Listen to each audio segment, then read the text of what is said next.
We used to play a really slowed down version of Let's Go Crazy. Yeah. So you might remember the recorded version of that. Which is my favorite Prince song. Oh, it is? Yeah. And so our arrangement, the Third Eye Girl arrangement of it, we really slowed it down and made it kind of gritty, so it sounded like...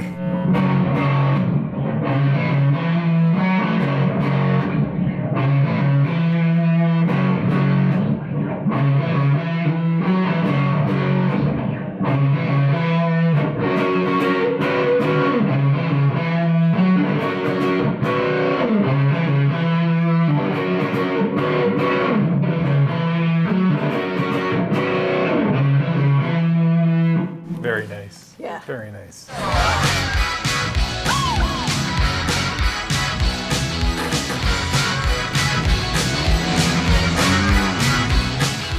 There's so much to talk about when it comes to Prince.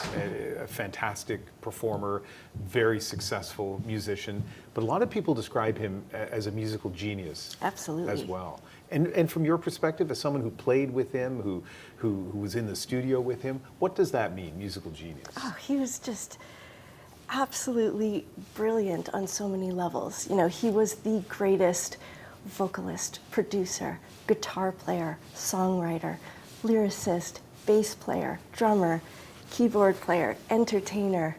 You know, whether we were performing in front of tens of thousands of people or just practicing, you know, the four of us on stage, he always gave 100%. And, you know, it was such an honor to be in his band and to just witness that musical genius. You know, I would be just totally blown away, you know, all the time. Not only, like I said, in concert, but just practicing too. I mean, you were Paisley, yeah. inspired and blown away by him before you even met him. Yes, of course. Studying his music, studying how he played the guitar. And then one day you get an email, supposedly from somebody in his camp, inviting you to Minneapolis.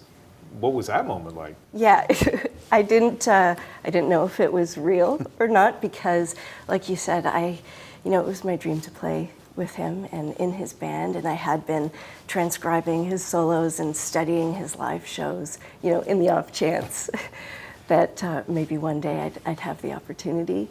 And I received an email from Joshua Welton, the partner of Hannah, who played drums in Third Eye Girl. And he said, hey, would you like to visit Paisley Park and jam with Prince and his band? So I did a little bit of, you know, digging on the internet. To make sure the email was for real. Yeah. Is this person for real? And then, you know, shortly after that led to a phone call, and then I was given a short list of songs to prepare, and then I had a one-way flight booked to Paisley Park. Paisley Park, the headquarters for Prince, where he had a soundstage, among other things, a studio, I assume, living quarters. What was it like walking in there? It was so inspiring. The soundstage, it's a giant venue, right? Standing room only, concert theater that holds about 1,000 people. And I walked in, I met Ida Nielsen and Hannah Welton, the members of Third Eye Girl. You know, we set up our gear and we started jamming. Were you incredibly nervous? I would think most normal people would be. Yeah, I was excited. I was so excited because it was, you know, the opportunity that I had, you know, dreamed of. Mm-hmm. And, you know, Prince walked in and we introduced ourselves and then very quickly just started playing. You know, the sound of 2 electric guitars is incredible, and to be playing for that other guitarist, to have been Prince, was just mind-blowing. Mm. Yeah. And so let's not gloss over this moment too much. You said, I walked in there, I met him, we started to play, you met him. I mean, so I think that for a fan, that would be an incredible moment. For a fan who's also, you know, a fantastic musician, tell me a little bit more about that moment where you met him and started to play with him. Yeah. So, you know, as a musician, you know, I was a session musician for a number of years, and had gone through the experience of, you know, learning material and going to auditions, and, you know, I think in a way every rehearsal, gig, and studio session is an audition of sorts. And so I was really focused on the music. There's a lot to consider, you know what I mean? So, for example, one of the songs on the short list that I prepared was Purple Rain. You know, I really tried in that moment to focus on the chords, the melody, the solos, the tones, you know, that kind of thing. That's really where my head was at, more so than being freaked out, you know, because I felt like I had a job to do, and I wanted to do my best in that moment. So I was really focused on the music. Was this a job audition? Well, I didn't know it was an audition at the time. It was an invitation to jam. But in either case, you know, I wanted to do my best, and, you know, what an incredible honor to be able to make music on stage with Prince and the band. And so was there a point at which he said, okay, you're, I don't know, hired, you're part of this band? Yeah. That's a funny question, because the way that it unfolded was, you know, we had that initial jam, and then we were given another list of songs to learn. We did that the next, you know, learned those the next day. Then we were given more, right? And it just kept kind of growing and escalating. Then before you know it, we had a repertoire. And then we had recorded some of our jams early on in December of 2012. And then one of those videos went up online as Donna's audition. Yeah. And so we is Third Eye Girl, is Yes. you and a bass player and a drummer. Yes, Ida Nielsen and Hannah Welton. And Prince. That's right. Wow. Yeah. And then, so then you jam a lot. At some point, like, do you go into a studio and you're actually recording, or do you just keep jamming and it happens to be recorded? Like, what's that process like? Sometimes we recorded in the studio. Sometimes we had our gear set up in a basketball court, and without any sound barriers or anything like that. Our gear was mic'd, and we often recorded live to tape, which sounds, there's something really special about tape, you know, Yeah. that warmth. And so I'm just trying to keep straight in my mind, because it just seems like such a amorphous kind of process. You know, it's Yeah. not kind of like audition, hiring, recording, whatever's next. Like, it just all seemed to flow one thing into another. Absolutely, and even when it, you know, with our band name, Third Eye Girl, it was all a mystery, right? There were different social posts that went out about who is Third Eye Girl. Is Third Eye Girl a bootlegger? Is Third Eye Girl Prince?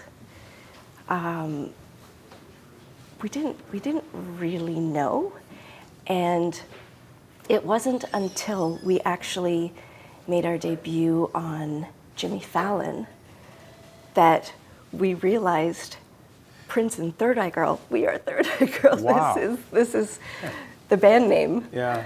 Yeah. So that, I mean, I know outside of Paisley Park there was uncertainty and mystery. It's Yeah. amazing that as a member of the band, Yeah. there also was uncertainty and mystery. There was a lot of uncertainty, for sure. I mean, sometimes we'd have conversations where he would say, you know, do you want to play in Portugal?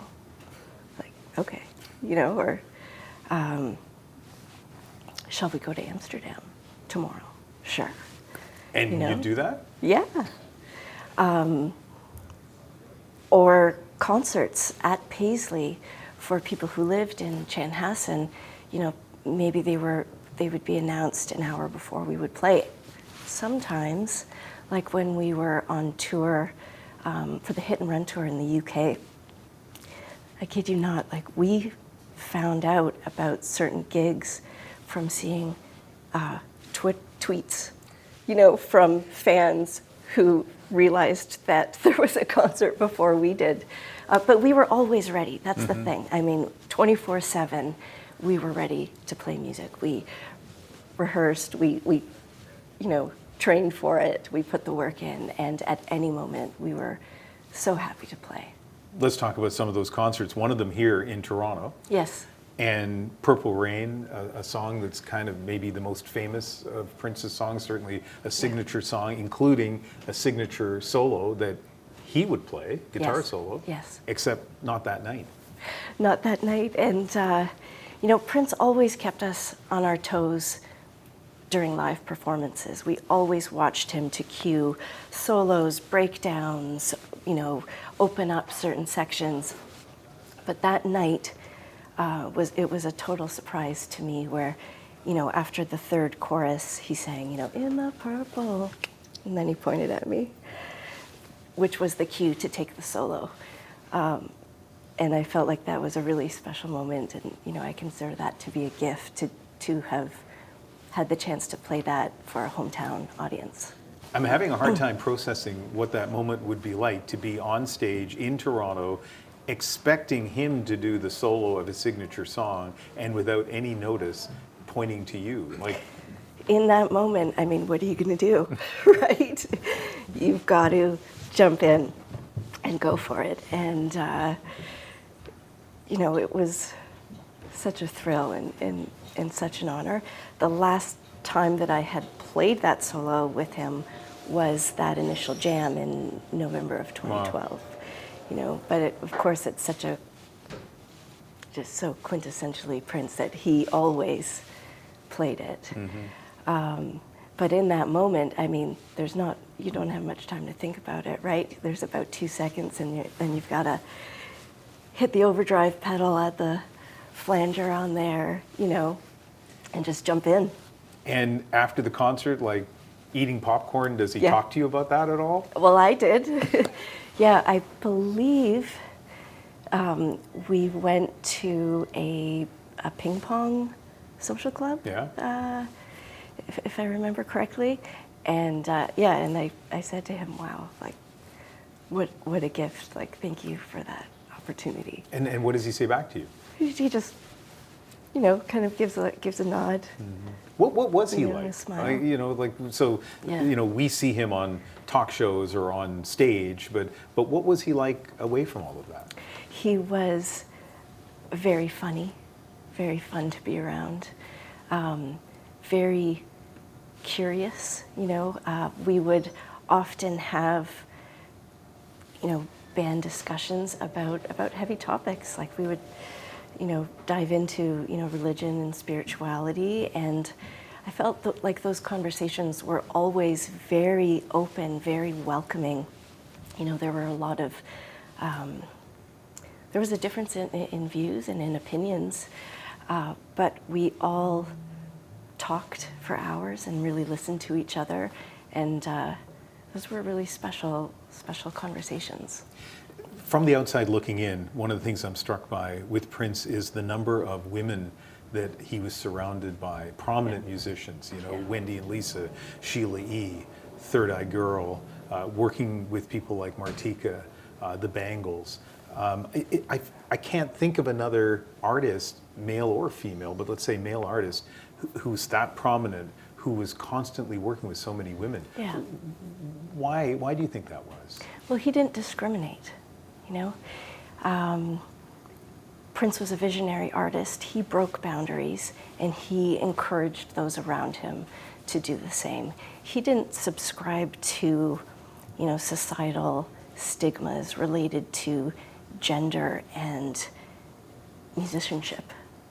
Right. Ida Nielsen and Rhonda Smith are two of the greatest bass players on the planet, period.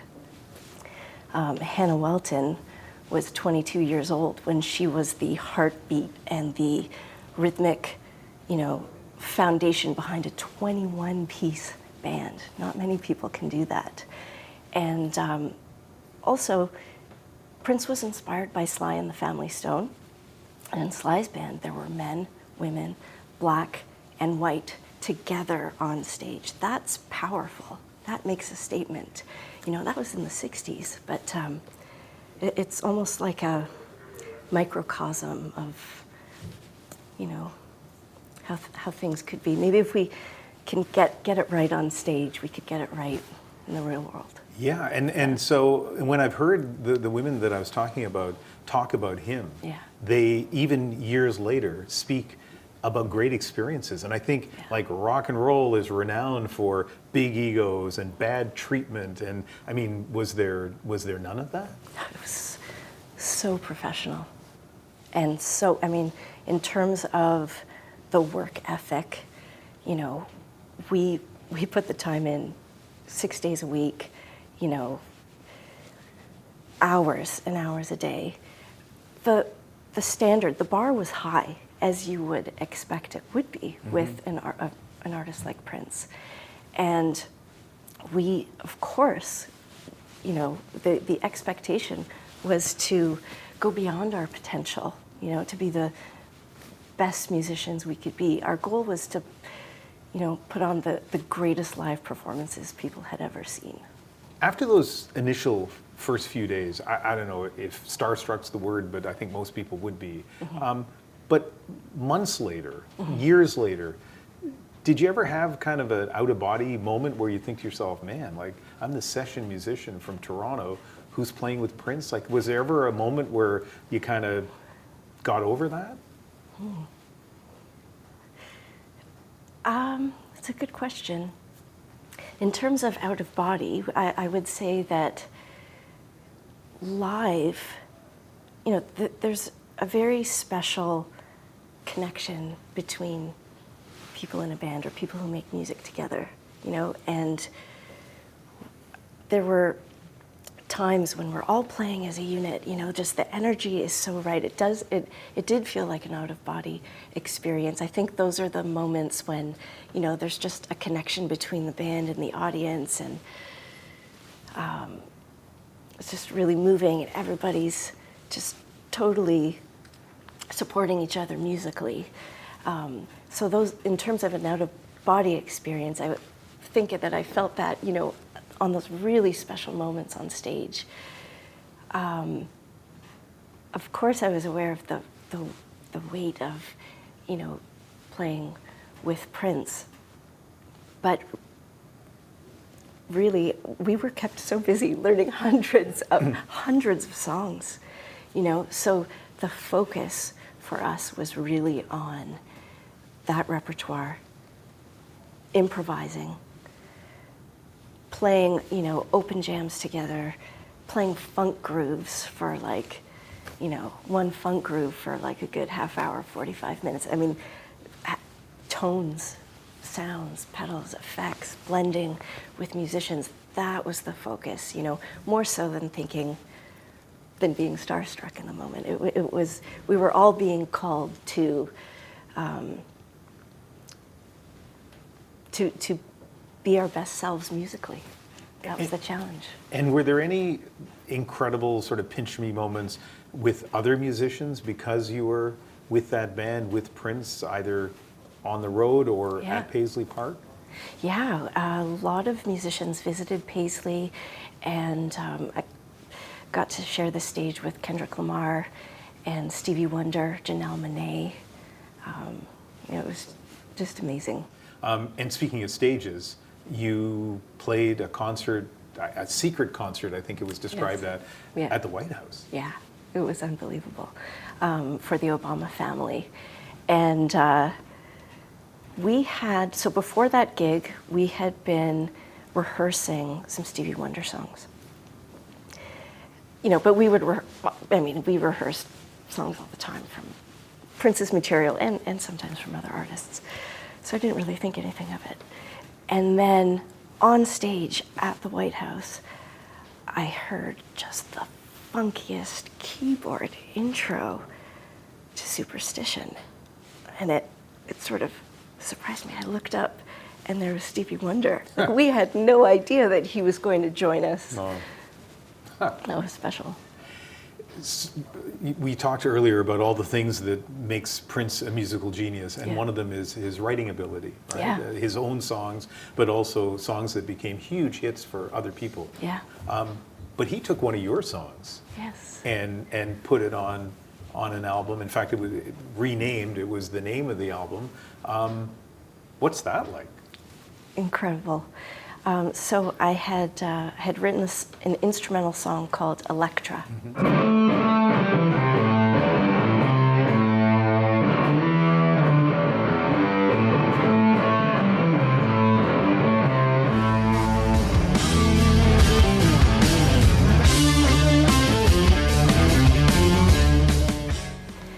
And he asked me one day if I would teach it to the band. Sure. And then he said, what do you think about if we, call it Plectrumelectrum? I was like, cool, that's a cool name. And it became the title track to our Prince and Third Eye Girl album. I love that song because everybody, had a moment to shine. There were drum fills and, Edith's bass just laid it down, and Prince and I traded solos. It was a really fun song to play live.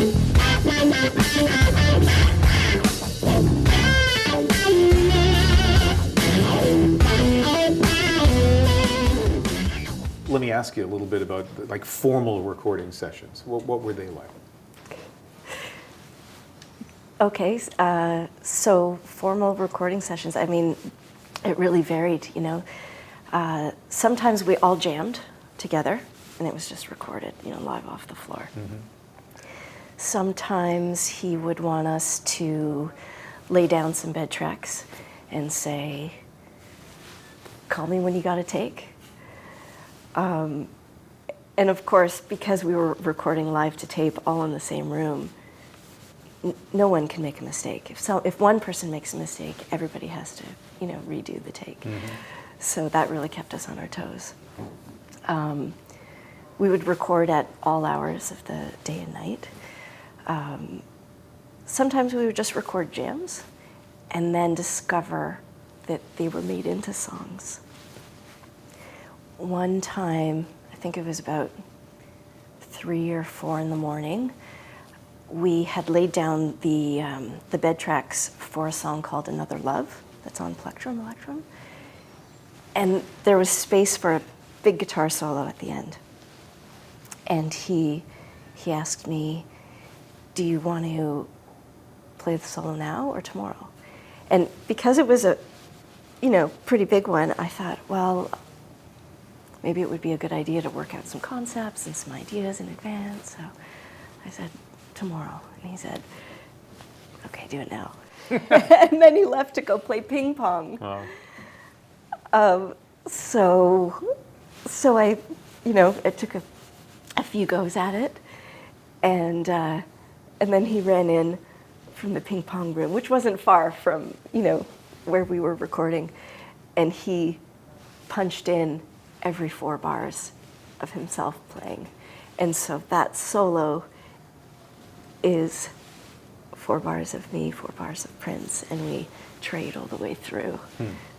It's one of, the most special recording moments, and memories from making that record.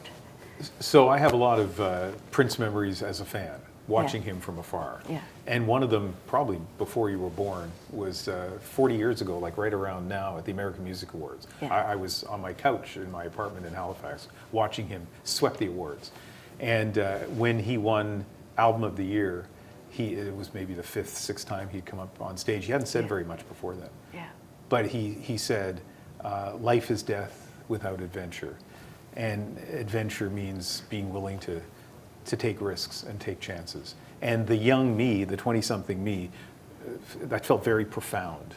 I don't know if you've seen that moment at all, if you've ever seen that video, but was he a profound person to you? Did he say things that have stayed with you, that have inspired you?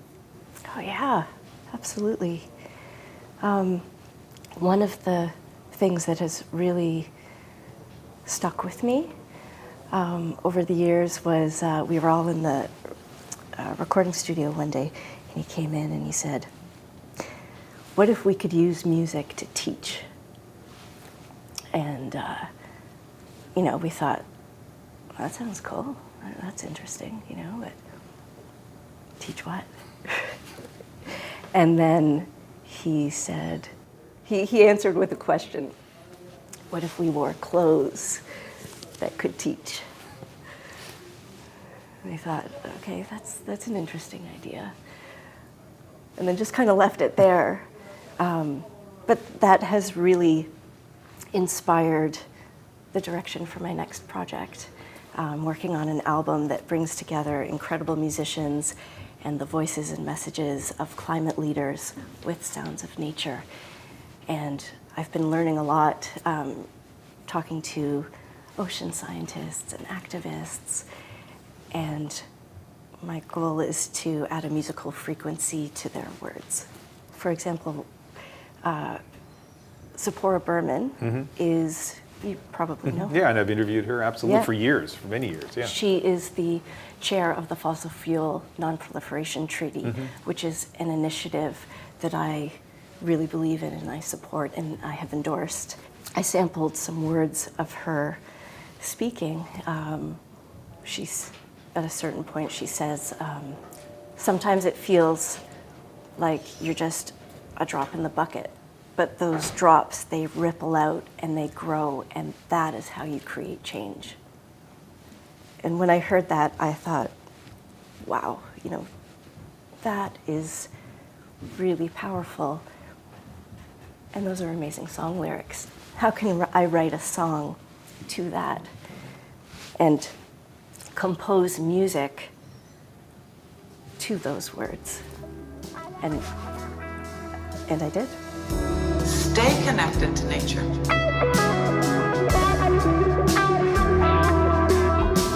Find joy and appreciate life and remember what that feels like.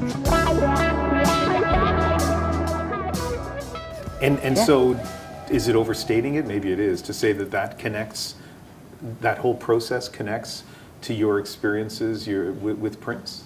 100%. 100%.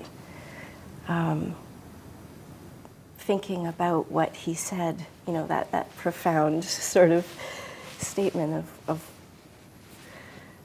that day in the studio,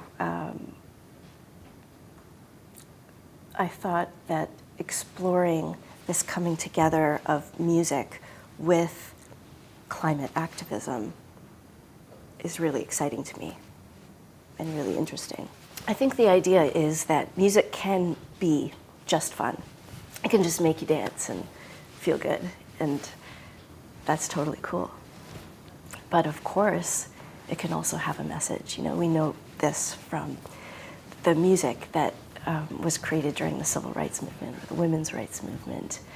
And I feel now, in addressing the climate emergency, there is a growing movement of artists who are speaking up and speaking out.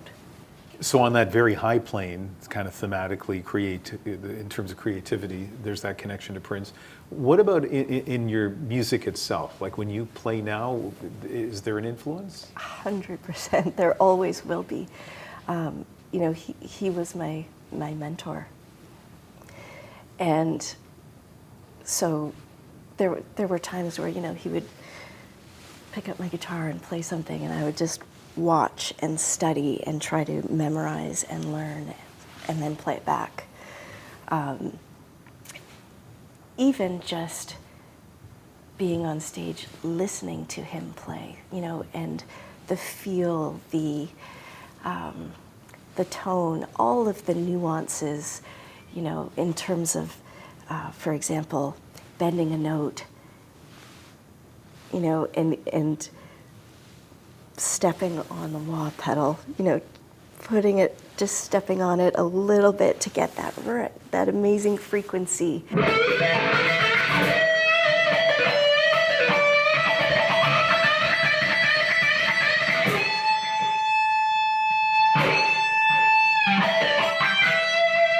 I just love that tone, that you can hear how the sound cuts through a bit more. Right at the end.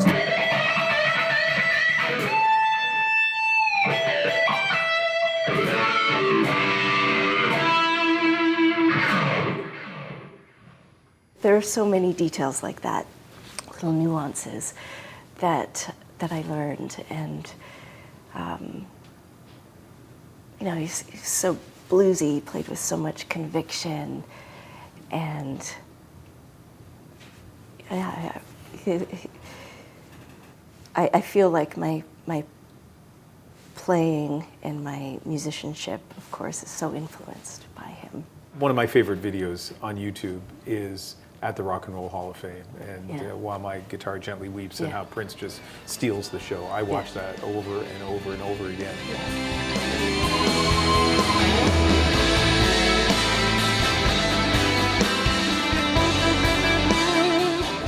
When you watch it, what do you see? Oh, I see it just phenomenal. That solo is incredible. I mean, he was just the greatest at building a solo. And, I do see it and I'm totally amazed by it. That's what I saw, like, every day. And at the end of that solo, I mean, he plays, I mean, it's an absolutely spectacular solo, and then he takes his guitar off and he throws it into the audience. And it was caught by his tech, but I mean, it's just so legendary. He created a lot of terrific music. I feel like his best album was Purple Rain. That's 41 years ago. There are a lot of people who have, who are adults now who weren't around when that record came out, and maybe don't fully understand the impact he had even on pop music and at the time. So let me finish with this. For the younger people or people who don't know a lot about his music, what would you like them to think about? What should his legacy be? Oh, his legacy is in the music. And of course, he was so prolific, right? There are dozens of albums, I mean, and of course, the vault, right? There is so much music that. So the vault being in Paisley Park, unreleased music? Yeah, I mean, there's the vault and there's the music that is out today, which is an incredible catalog, I feel I can't pick a favorite song or a favorite album because I think they're all so special. But it truly is, it's a gift, that he has left us, and in celebrating his life and legacy, I would say listen to all of it. It's been great talking to you. Thank you very much for doing this.